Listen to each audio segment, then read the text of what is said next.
Alors ici, on va voir comment installer macOS 9, un ancien système Mac qui date évidemment, comme vous vous en doutez, d'avant macOS X, macOS 10. À quoi ça sert d'installer macOS 9? C'est parce qu'il y a plein d'applications, plein de CD-ROM, de jeux, etc. qui ne fonctionnent pas en macOS 10. Et pour les faire fonctionner, on a besoin de macOS 9. Pendant une certaine période de transition, il a été possible de faire fonctionner macOS 9 parallèlement à macOS 10. Mais pour ça, il fallait être sur des Mac avec processeur PowerPC. Depuis l'apparition des Mac à processeur Intel, il n'est plus possible du tout d'installer macOS 9, sauf qu'il y a un petit système, et c'est de ça dont on va parler aujourd'hui, un petit système qui permet quand même d'installer macOS 9 dans macOS 10 sur un Mac à processeur Intel. Alors ici, je suis sur un Mac avec un processeur Intel. Ce n'est plus un processeur PowerPC, l'ancienne génération de Mac. Et je fais tourner accessoirement Mountain Lion, mais ce que je vais expliquer ici fonctionnerait aussi si j'avais Snow Leopard, Léopard. Le problème ne vient pas de l'OS qui est installé, mais du fait que le Mac a un processeur Intel. Alors quel est le problème? Eh bien le problème c'est que je voudrais faire fonctionner des applications qui ne fonctionnaient qu'en OS 9, donc avant OS 10, et c'est plus possible sur un Mac avec un processeur Intel. On ne peut plus installer en parallèle, en plus de OS 10, on ne peut plus installer OS 9. Sauf qu'on peut quand même. Il y a une solution. Je suis sur Wikipédia, je vais faire un petit tour pour me renseigner sur macOS 9. Enfin, j'ai travaillé des années avec, donc je le connais, mais c'est une manière de parler, c'est pour vous montrer que dans Wikipédia, on parle de quelque chose qui va nous intéresser, qui va nous permettre de faire fonctionner macOS 9, ou précédent, 8, 8.5, 7.5. Et donc, on va utiliser Chipshaver. Alors, c'est pas quelque chose qui est super évident à installer, mais on va quand même arriver à l'installer facilement. Et vous allez voir pourquoi. Donc, Chipshaver, logiciel libre qui permet de faire fonctionner macOS 9 même sur des Mac avec processeur Intel, ce qui normalement n'est pas possible. Alors il y a deux choses qui vont être nécessaires en plus de Chipshaver.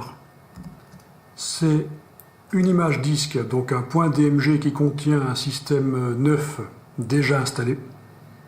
Donc ça vous pouvez le faire au départ d'un ordinateur PowerPC sur lequel vous avez installé macOS 9 et vous avez créé une image disque. Et il va nous falloir une ancienne ROM de Mac. Donc ces deux choses-là ne sont pas si évidentes que ça à trouver, mais vous allez voir qu'il existe un système pour les trouver facilement. Donc un petit tour via Google, je tape Chipshaver. On va aller sur le site Immaculation. On va télécharger la dernière version, donc Chipshaver for OS X. Donc dans le forum, on me donne le lien. Voilà, donc c'est ceci le fichier zip que je télécharge.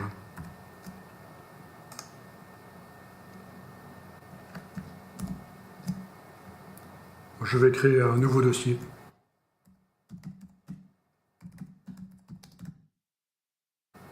Dans ce nouveau dossier, je vais déplacer le zip que j'ai téléchargé.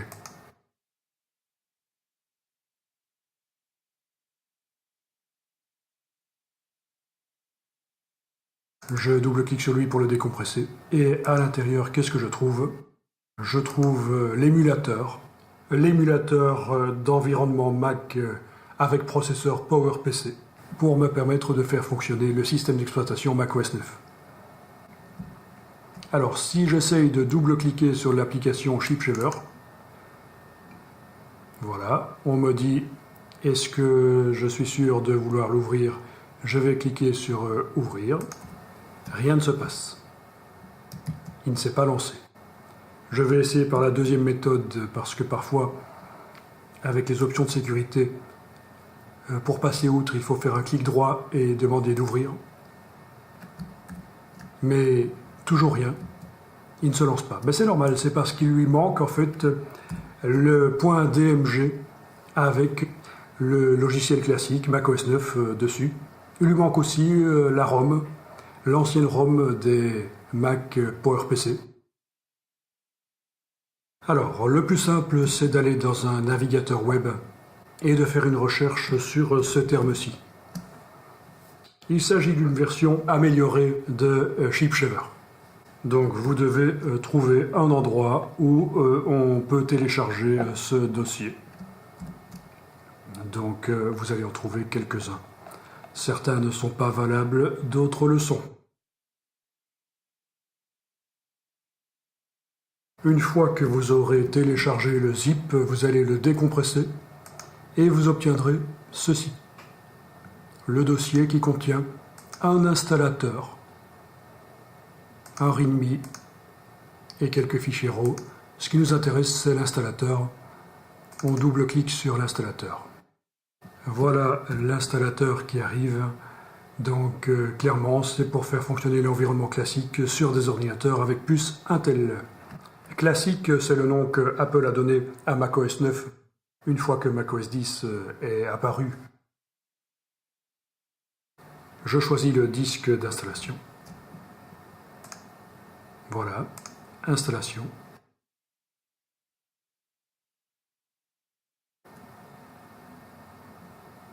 Voilà, l'installation a réussi et ça m'a créé un dossier qui s'appelle macOS 9 dans le dossier des applications sur mon disque dur principal. J'ai une application qui s'appelle Classic on Intel Chipshaver. Oui, si vous ne voyez pas les extensions, sachez que c'est un réglage dans le Finder. Finder, préférences. Montrer les extensions des noms de fichiers dans les préférences avancées. Moi, j'aime bien voir les extensions pour savoir à quoi j'ai affaire. Donc voilà, le dossier ici, le zip téléchargé et l'installateur ne nous intéressent plus. Alors, on va tester ça. Je double-clique et voilà macOS 9 qui se lance. Je suis bien dans un environnement macOS 9 avec le launcher. Ça rappelle des souvenirs à certains. Bon, va falloir se réhabituer à ça. Je vais quitter Chipshaver. Donc, des petits sons qui nous rappellent quelque chose à nous les plus anciens. Le prompt qui nous demande si on veut réellement fermer l'ordinateur, donc je ferme. Donc c'est une machine virtuelle, vraiment, macOS 9. Mais bon, avec un écran aussi petit que ça, on ne va pas aller loin. Pour modifier la résolution de l'écran macOS 9, vous avez ici une application, ce sont les préférences. Fichier, lire les informations ou commande I sur cette application. Voilà. Alors, il s'agit en fait, c'est indiqué ici, d'une application PowerPC. Si vous êtes sous Snow Leopard ou Léopard, vous arriverez à faire fonctionner l'application. Il n'y aura pas le petit sens interdit ici sur l'icône. Moi, je suis en Mountain Lion et depuis Mountain Lion, les applications PowerPC, on ne peut plus les faire fonctionner du tout parce que Rosetta a disparu. Rosetta était un système qui permettait de faire fonctionner les anciennes applications PowerPC. Donc, Mountain Lion, les applications PowerPC, impossible à faire fonctionner. Donc, impossible de modifier les préférences. Mais, de toute manière, si vous êtes sous Snow Leopard ou Léopard et que vous avez accès à cette application, je vous déconseille de l'utiliser parce qu'il y a mieux que nous allons télécharger et qui fonctionnera sous Mountain Lion. Dans Google, vous allez taper ceci, chipshaverpreps.zip et vous allez trouver un lien où vous allez pouvoir donc télécharger ici les Chipshaver Prefs. Voilà. Chipshaver Prefs. Donc c'est pour modifier les préférences de Chipshaver. Donc dans mon dossier des téléchargements, je trouve ce que je viens de télécharger, Chipshaver Prefs. Je déplace ça dans le dossier macOS 9 du dossier application. Je décompresse le zip. Voilà, dans le dossier, je retrouve une application qui, elle, n'a pas le sens interdit. Ça fonctionne. Si je fais un commande I, fichier lire les informations, je vois que c'est une application qui n'est pas PowerPC.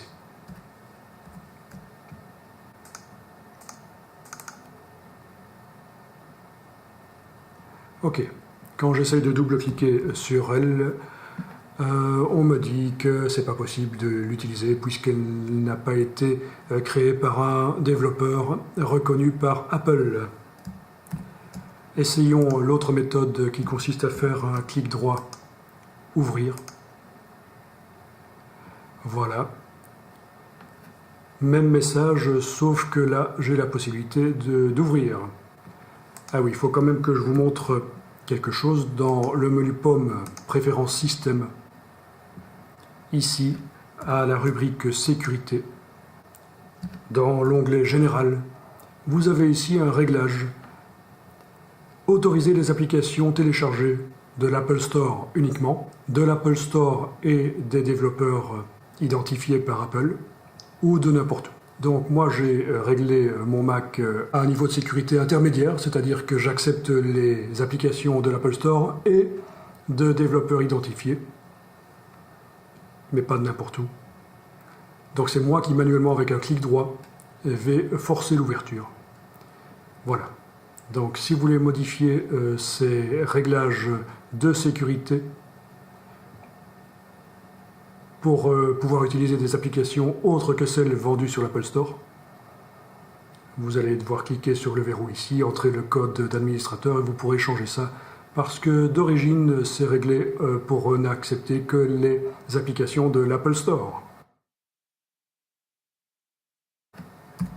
Donc j'en étais à clic droit, ouvrir cette application qui va servir à modifier les préférences de Chipshaver. Donc je force l'ouverture.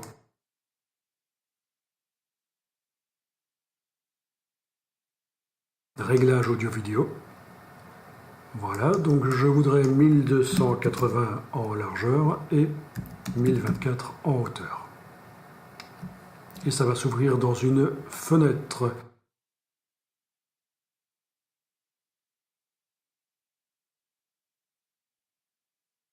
Donc après avoir modifié les préférences concernant les tailles d'écran, je vais double-cliquer ici.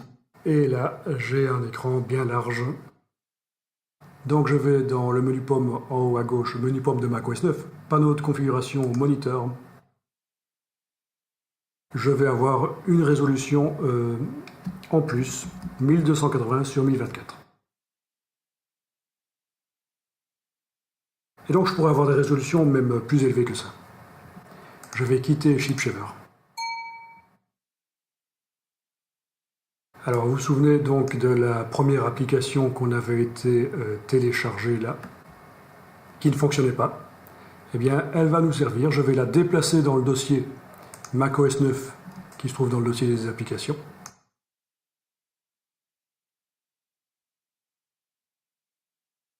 Parce que cette application va fonctionner mieux que l'autre.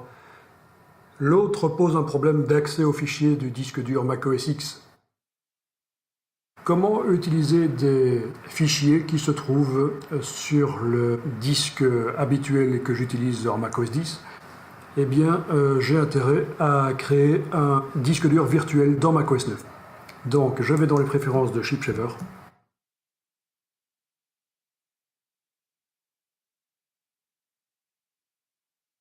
Et ici, dans Setup, je vais aller créer un disque dur virtuel. Donc, je clique sur Create. Donc je vais l'appeler comment? Data. Voilà. On me demande où le fichier va se trouver. Ben, je pourrais le mettre dans le dossier macOS 9 dans les applications. Et la taille en mégas. Bon, si je veux 5 Go, je mets à peu près 5000 mégas. Je clique sur Save. Ça peut prendre du temps pour le créer. On voit qu'il est en train de se créer là, derrière dans la fenêtre macOS 9. Si vous faites un disque encore plus gros, ça risque de prendre encore plus de temps forcément.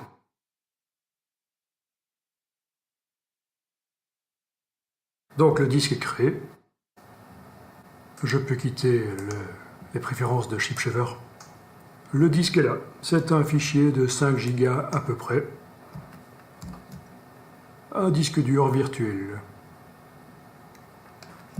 Pour mettre des choses dedans, je suis obligé de le faire au départ de macOS 9. Donc je vais lancer Chipshaver ici. Je suis en mode fenêtre, ce sera plus facile pour aller faire quelques petites manipulations sur mes fichiers macOS 10 derrière. Alors, il me dit qu'il a trouvé un disque dur qui n'est pas lisible, je vais le formater donc en macOS étendu par exemple, macOS étendu.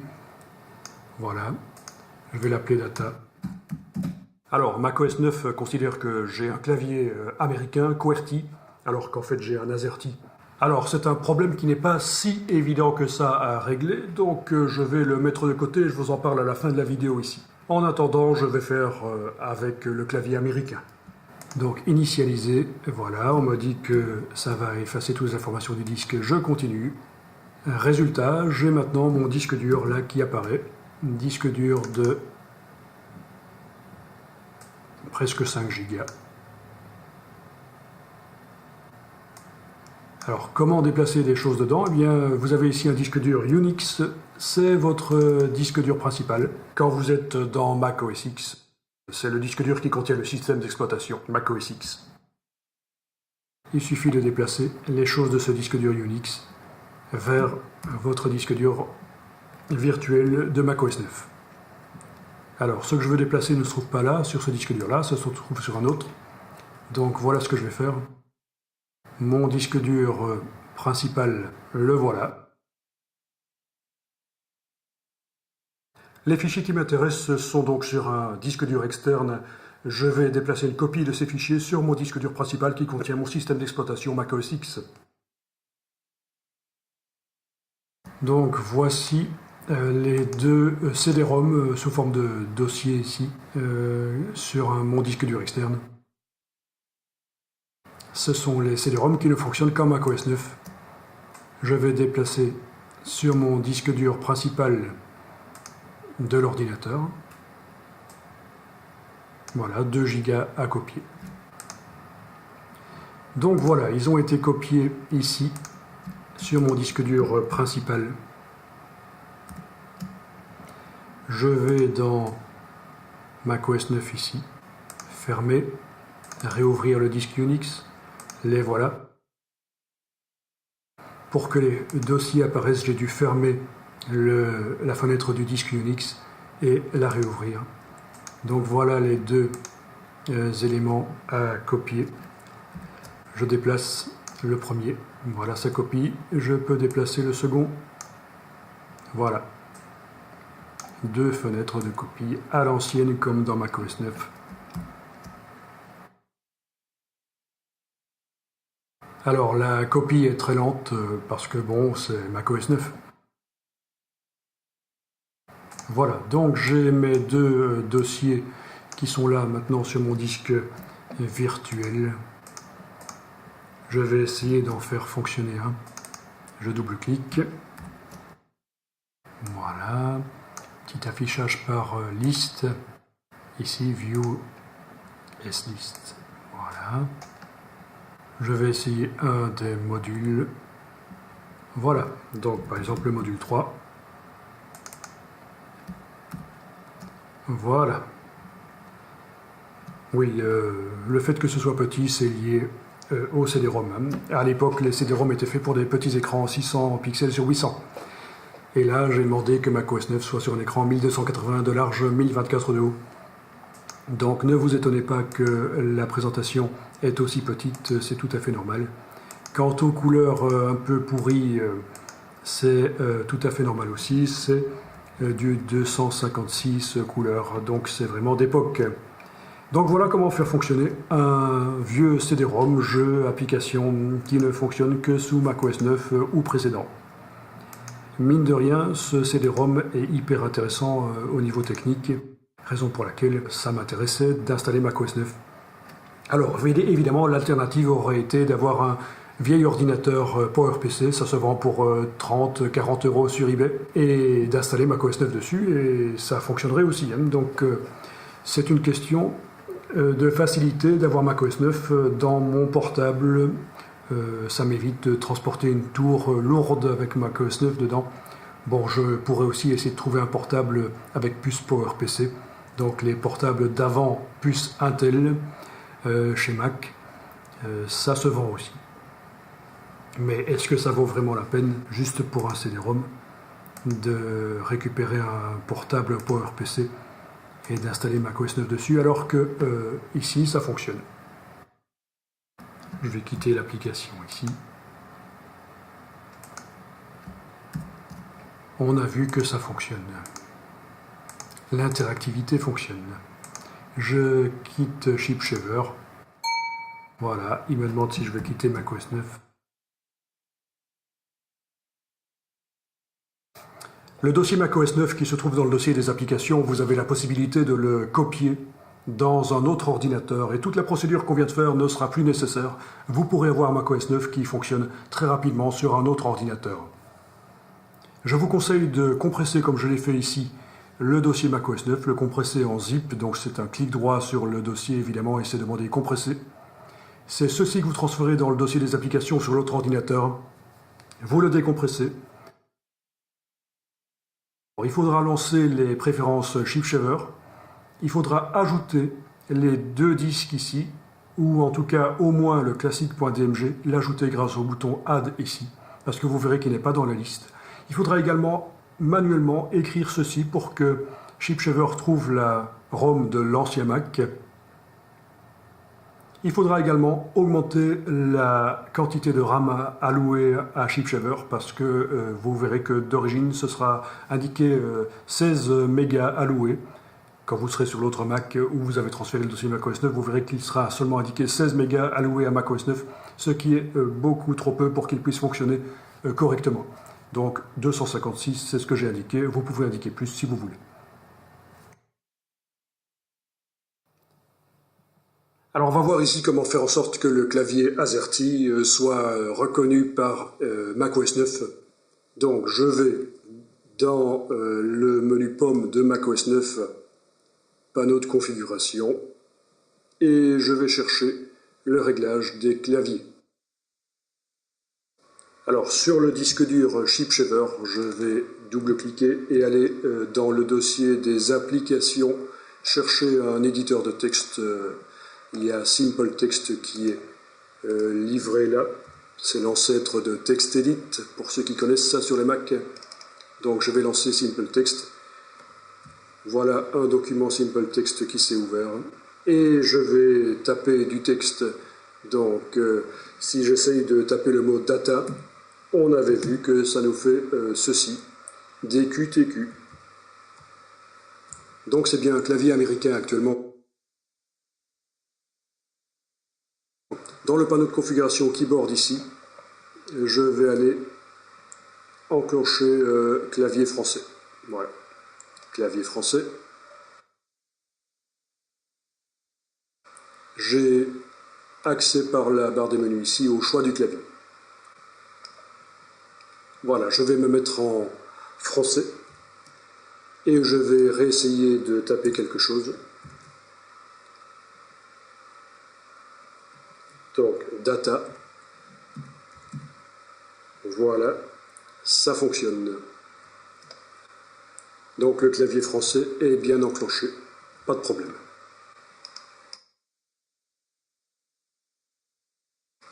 Je vais quitter Chipshaver. Alors si ça n'a pas fonctionné chez vous, si malgré que vous avez choisi clavier français dans macOS 9, ça a toujours tapé comme si vous aviez un clavier américain. Voilà ce qu'il va falloir faire. Vous avez ici, dans le dossier macOS 9, qui se trouve dans le dossier application de votre ordinateur, vous avez un fichier Basilisk de keycodes. Il va falloir indiquer via les préférences Chipshaver que ce fichier est là. C'est lui qui va nous servir à pouvoir utiliser différents types de claviers dans macOS 9. Donc je vais dans les préférences Chipshaver.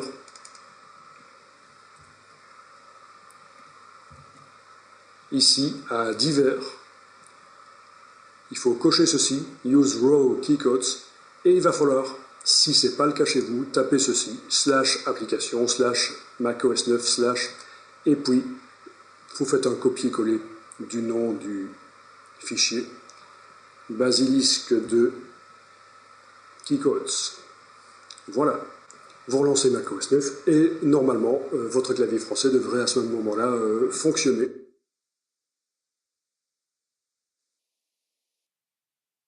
Alors, si vous voulez plus d'informations, je vous conseille ce site mac-emu.net sur lequel vous allez trouver un forum d'utilisateurs de Chipshaver. Voilà.